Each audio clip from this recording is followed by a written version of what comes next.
Broadcasting live from atop the Rocky Mountains, the crossroads of the West. You are listening to the Liberty RoundTable Radio Talk Show.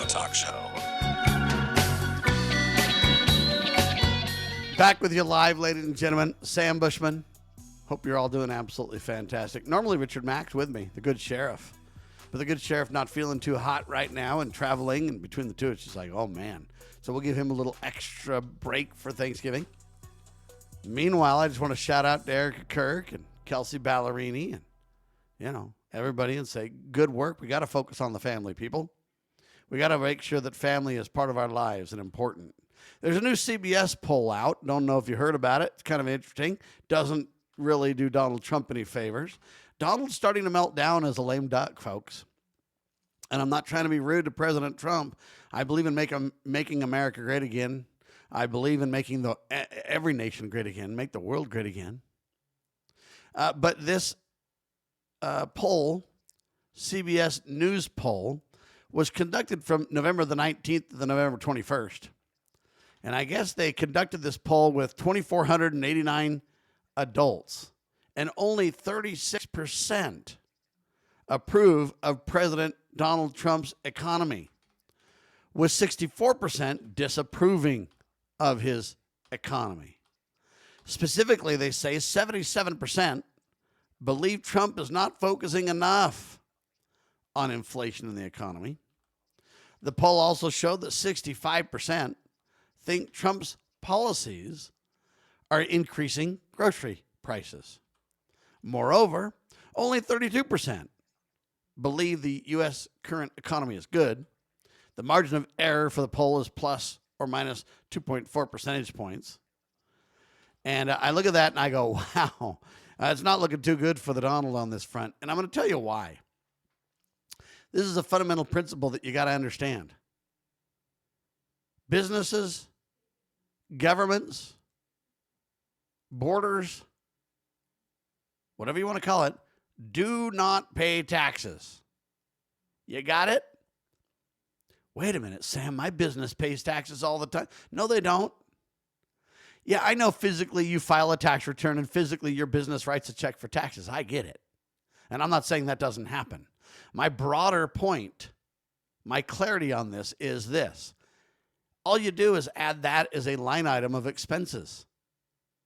You might not do it physically, but in the end you do it. Because at the bottom line, you want profitability. And if you're making money as a company, then you're doing well. And if you're not making money, you're not doing well. And if your tariffs increase costs to bring products in, you're going to either have less margin, in other words, make less money, eat the difference, if you will, or you're going to pass it along to the consumer. If you eat the difference, it means you can't grow your business as fast. You can't hire more employees. You can't scale up. You can't do. If you pass it along, it means people pay taxes. Individuals are the ones that pay. And so President Trump, here's the fundamental principle that I'm getting at. I had to set the stage for that so everybody understands what I'm talking about. But in the end of the day, if people pay taxes, people pay for it. When you raise tariffs, it's going to cost more for each American to survive. Whether it be taxes on the the tools and the things that you need to build your house, wood, glass, siding, metal, whatever, or your groceries, bananas. So Donald Trump now is reducing tariffs on a bunch of food items because he knows. It's a tacit admission, ladies and gentlemen, that he knows that it's increasing costs. Let's not pretend Trump doesn't know that. He knows full well, and that's why he's given this break on some of these food items. Right? This isn't a debate. This is a simple fact. So President Trump, I don't disagree with tariffs. We need tariffs. Tariffs are the proper way, the indirect way of taxes to not monitor and regulate and control and manipulate and spy on every American, but at the same time pay for the proper role of limited constitutional government. That's the way it is. So your tariffs are good. The problem is they're all over the map. The other problem is you need Congress to be aboard because they're the ones that have the purse strings and control the spending and the budget, and they're the ones charged with the delegated responsibility to lay out tariffs and the details. So, President, you're kind of missing the mark by not bringing Congress in on it. Johnson, you're out in the weeds and need to come to the table and demand that you be part of it. Why you don't know. You ought to be fired, in my humble opinion. Nevertheless, all I'm telling you is, Trump, if you're going to raise tariffs, that's fine to bring in more money that way. But you're going to have to lower the costs somewhere else. You're going to have government spend less money. Okay, that's what you're going to have to do, right? If you don't do that, it's just going to be a raise in taxes for the people. I don't know why you don't seem to understand this. For the last 10, 11 months now, you've had Congress sit idly by and waste time, and Donald Trump has ratcheted up the cost for the American people. Inflation is the hidden tax. A banana cost more before Biden and Trump, or Biden and Trump took office. Much more. Inflation's out of control. Now, the Fed says they're going to tamp it down to 2%. They lie. They can't get it done. It's up 25% plus since 2020. It's out of control. Well, there's a way to solve it, Donald. I think you got to do this for Thanksgiving. You know how normally the president's pardon a turkey? Why don't you just pardon the IRS and say, hey, we're not going to go after anybody in the IRS that has abused people. They're criminals and we know it. But we're just going to simply abolish the IRS. We're going to just forgive those turkeys. We're just going to let it go. But now there's no IRS. And now you've basically cranked up the ERS, the External Revenue Service, called Tariffs and excise and taxes, okay? But you've shut down the internal IRS, and now the people are not afraid of their government anymore. Remember, when the government's afraid of the people, we have liberty. When the people are afraid of the government, we have tyranny. And I bring that up because it's important to understand the best way President Trump can give us a gift for Thanksgiving and Christmas, you can just roll it into one big old gift. Don't give me a $2,000 stipend one time and make me feel good. All that'll do is add to the inflationary reality. You cannot continue printing and spending and printing and spending and printing and spending and expect there to be no consequences for that. There are consequences. There has always been, and there will always be consequences for that. And so, Donald, I beg you, I implore you, I exhort you, I encourage you, shut down the IRS. It'll be the best Thanksgiving present, the best Christmas present we the people could ever have.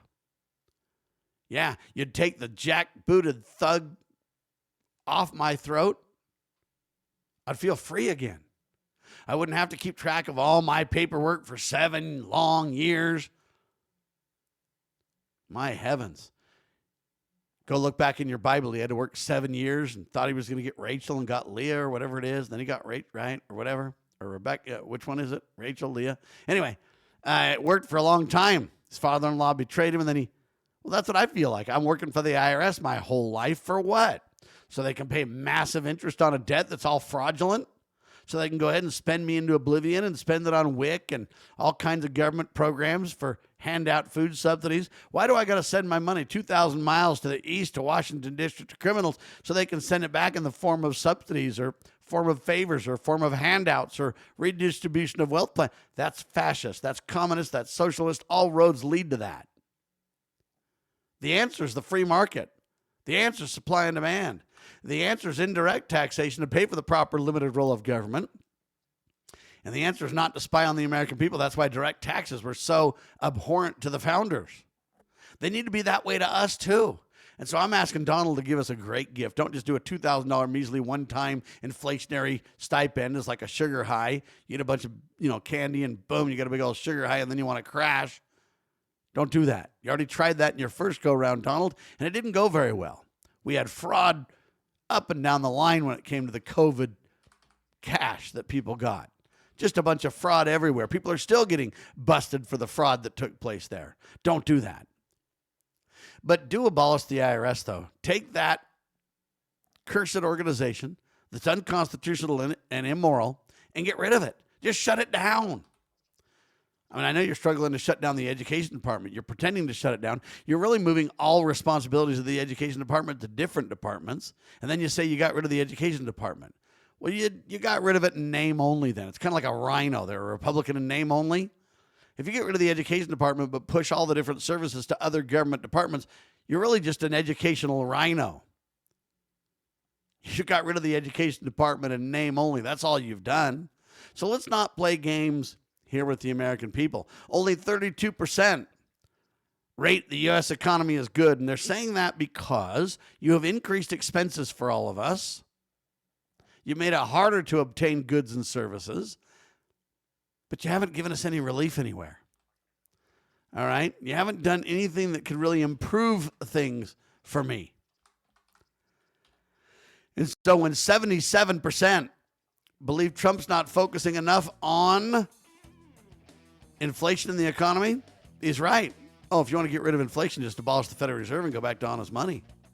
See, I'm just full of solutions today, right? I'm Sam Bushman. Thanks for being alongside for the ride. Hopefully it's educational and entertaining. If you want to check out the incredible work we do around the clock, lovingliberty.net. Spread the word, share the love, and God save the Republic of the United States of America.